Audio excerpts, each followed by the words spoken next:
সরকারি কর্মীদের মহার্ঘ ভাতা সংক্রান্ত মামলা নিয়ে বিভিন্ন সময়ে নানা খবর আসছে, যা নিয়ে কর্মচারীদের মধ্যে তৈরি হচ্ছে আশা ও বিভ্রান্তি।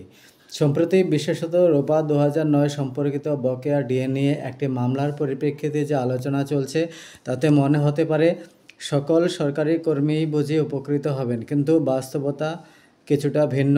আসুন এই বিষয়ে বিস্তারিত জেনে নেওয়া যাক, কারা এই বকেয়া ডিএ পেতে পারেন।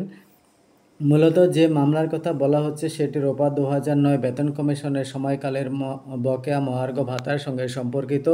নির্দিষ্টভাবে যে সকল কর্মচারী 1 এপ্রিল 2009 থেকে 31 ডিসেম্বর 2019 পর্যন্ত সময়কালে কর্মরত ছিলেন, কেবলমাত্র তারা এই বিশেষ মামলা রায়ের পরিপ্রেক্ষিতে বকেয়া ডিএ পাওয়ার দাবিদার হতে পারেন। এর কারণ হলো, এই মামলাটি সেই সময়কার নির্দিষ্ট বকেয়া ডিএ নিয়ে, যখন রোপা 2009 কার্যকর ছিল। সুতরাং যারা এই সময়কালের বাইরে চাকরিতে এসেছেন বা অবসর নিয়েছেন, তারা এই বিশেষ সুবিধা সরাসরি পাবেন না। বর্তমানে ডিএ হারের উপর কি কোনো প্রভাব পড়বে?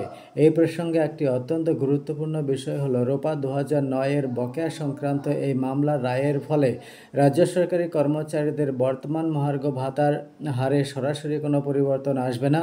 বর্তমানে যে হারে ডিএ দেওয়া হচ্ছে তা রাজ্য সরকারের পৃথক সিদ্ধান্ত এবং অন্যান্য মামলাগুলির উপর নির্ভরশীল। রোপা 2009 একটি পুরনো বেতন কমিশন এবং এর আওতায় থাকা বকেয়া নিষ্পত্তি বর্তমান ডিএ হারকে তৎক্ষণাৎ প্রভাবিত করবে না। ভবিষ্যতে কি হতে পারে? মহার্ঘ ভাতা নিয়ে কি অধিকার? তবে এই মামলার একটি পরোক্ষ কিন্তু সুদূরপ্রসারী প্রভাব থাকতে পারে। যদি আদালতে এই পর্যবেক্ষণে উপনীত হয় যে মহার্ঘ ভাতা কর্মচারীদের একটি অধিকার এবং এটি সর্বভারতীয় মূল্যসূচক অনুযায়ী নির্ধারণ করা উচিত, তবে ভবিষ্যতে ডিএ নির্ধারণের পদ্ধতিতে বড় পরিবর্তন আসতে পারে।